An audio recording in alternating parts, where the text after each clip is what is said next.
చంద్రబాబు నాయుడు గారి గవర్నమెంట్ లో రైతులకి ఏర్పడుతున్నటువంటి దుస్థితులు ఏ విధంగా ఉన్నాయో ఒక చిన్న ఉదాహరణతో చూపించాలనుకుంటున్నాం.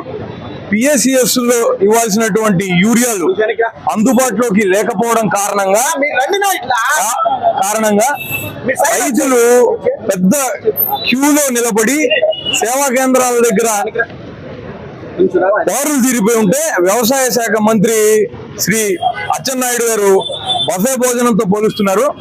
రైతులకు పిఎస్సిఎస్ లో యూరియాలు దొరకాల్సింది కాస్త దొరకకుండా ప్రైవేటు షాపులకు వాటిని మళ్లించేసి పెద్ద ఎత్తున బ్లాక్ మార్కెట్ లో 267 రూపాయలు ఉండాల్సినటువంటి యూరియా ధరను 600 రూపాయలకు అమ్మేస్తున్నటువంటి పరిస్థితి ఏర్పడింది. ఒకసారి రైతు సేవా కేంద్రం దగ్గర పరిస్థితి ఏ రకంగా ఉందో మీకు కళ్లకు కట్టొచ్చినట్టుగా చూపెడుతున్నాం. దీని నుంచి ఒకసారి ప్రైవేట్ షాపుల దగ్గర పరిస్థితి ఏ విధంగా ఉన్నా అన్నది ఒకసారి చూపెడదాం.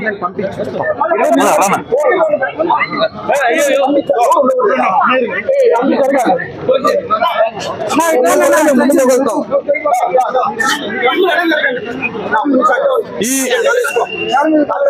ప్రైవేటు దుకాణాల్లో మటుకు యూరియా కొరత లేకుండా పూర్తి స్థాయిలో అవైలబిలిటీ ఉంటుంది. రైతులు ఇక్కడికి వచ్చి 600 రూపాయలు పెట్టి యూరియా బ్యాగులు కొనేటటువంటి పరిస్థితి ఏర్పడింది. ప్రైవేట్ యజమానుల దగ్గర మాత్రం ఇంత స్థాయిలో యూరియా బ్యాగులు దొరుకుతుండడం అన్నది ప్రభుత్వానికి అసలు కనపడడం లేదు.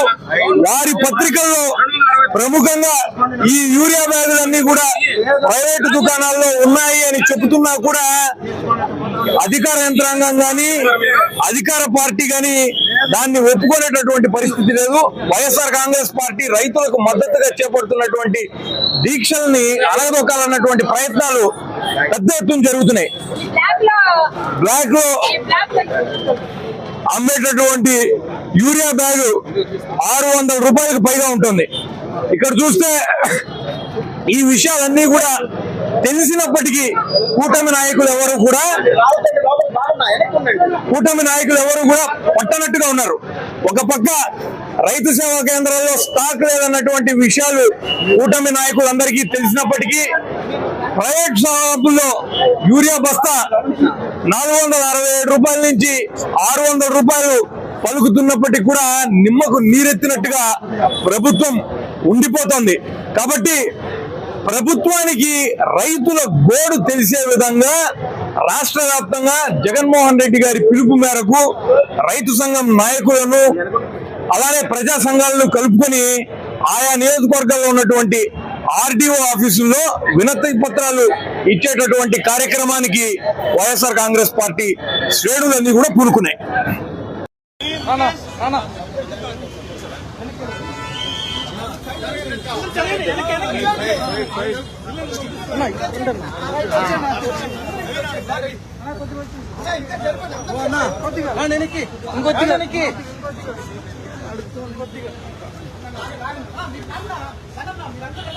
చంద్రబాబు నాయుడు గారి గవర్నమెంట్ రైతులకి ఏర్పడుతున్నటువంటి దుస్థితులు ఏ విధంగా ఉన్నాయో ఒక ఉదాహరణతో అందుబాటులోకి లేకపోవడం కారణంగా మీరు రండి నా ఇట్లా మీ సైడ్ వచ్చేయండి. పెద్ద క్యూలో నిలబడి కొంచెం దారులు తీరిపోయి ఉంటే వ్యవసాయ శాఖ మంత్రి శ్రీ అచ్చెన్నాయుడు గారు రైతులకు పిఎస్సిఎస్ లో యూరియాలు దొరకాల్సింది కాస్త దొరకకుండా ప్రైవేటు షాపులకు వాటిని మళ్లించేసి పెద్ద ఎత్తున బ్లాక్ మార్కెట్ లో 267 రూపాయలు ఉండాల్సినటువంటి యూరియా ధరను 600 అమ్మేస్తున్నటువంటి పరిస్థితి ఏర్పడింది. ఒకసారి రైతు సేవా కేంద్రం దగ్గర పరిస్థితి ఏ రకంగా ఉందో మీకు కళ్లకు కట్టొచ్చినట్టుగా చూపెడుతున్నాం. దీని నుంచి ఒకసారి ప్రైవేట్ షాపుల దగ్గర పరిస్థితి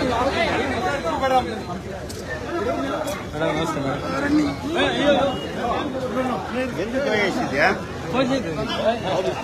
ఓపిక పని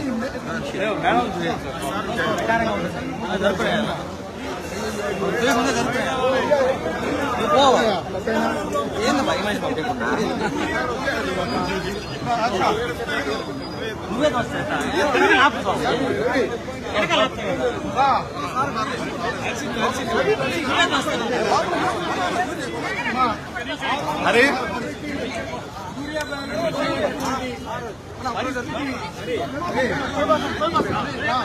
బాబు కొంచెం దారి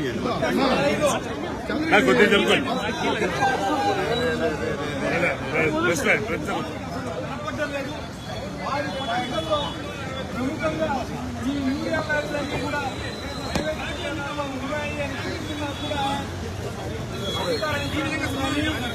అధికార పార్టీ కానీ దాన్ని ఒప్పుకోలేనటువంటి పరిస్థితి లేదు. వైఎస్ఆర్ కాంగ్రెస్ పార్టీ రైతులకు మద్దతుగా చేపడుతున్నటువంటి దీక్షల్ని నిలదొక్కాలన్నటువంటి ప్రయత్నాలు పెద్ద ఎత్తున జరుగుతున్నాయి. అమ్మేటటువంటి యూరియా బ్యాగు 600 రూపాయలకు పైగా ఉంటుంది. ఇక్కడ చూస్తే ఈ విషయాలన్నీ కూడా తెలిసినప్పటికీ కూటమి నాయకులు ఎవరు కూడా ఒక్కడినట్టుగా ఉన్నారు. ఒక పక్క రైతు సేవా కేంద్రాల్లో స్టాక్ లేనటువంటి విషయాలు కూటమి నాయకులందరికీ ప్రైవేట్ సంస్థల్లో 600 రూపాయలు పలుకుతున్నప్పటికీ కూడా ఈరెత్తినట్టుగా ప్రభుత్వం ఉండిపోతోంది. కాబట్టి ప్రభుత్వానికి రైతుల గోడు తెలిసే విధంగా రాష్ట్ర వ్యాప్తంగా జగన్మోహన్ రెడ్డి గారి పిలుపు మేరకు రైతు సంఘం నాయకులను అలానే ప్రజా సంఘాలను కలుపుకొని ఆయా నియోజకవర్గాల్లో ఉన్నటువంటి ఆర్డీఓ ఆఫీసుల్లో వినతి పత్రాలు ఇచ్చేటటువంటి కార్యక్రమానికి వైఎస్ఆర్ కాంగ్రెస్ పార్టీ వేడులన్నీ కూడా కూడుకున్నాయి.